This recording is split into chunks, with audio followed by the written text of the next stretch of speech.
Hey there, this is Christy Winfrey with Legacy Transactions, bringing you another Tuesday tip. This week, we're going to talk a little bit about closing out of the country. So, it's really important that whenever you get your buyers or your sellers under contract, check with them. One, make sure before they sign that contract, make sure that closing date works for them. I've had several contracts come across my desk in the past several years, and the buyer or seller will say, that closing date doesn't work for me. We're going to be out of the country or out of state or etc. So check on that closing date, but also find out where they're going to be for closing. Are they going to be here? Or will they need a mobile notary? Will they need a power of attorney?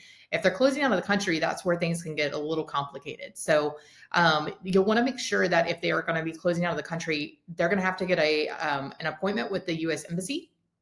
And they're usually going to have to make, I think always will have to make an appointment for that. And sometimes those appointments can take weeks, maybe even a month or more to get those appointments. So it's really important to know that information right up from the beginning and go ahead and get them, or they will need to get themselves scheduled with the U.S. Embassy if that is the case. Also, alert title right away if you know that your clients are not going to be in the country for closing. If they're here in the United States, it's a little bit easier for them to get a mobile notary throughout, anywhere in the United States.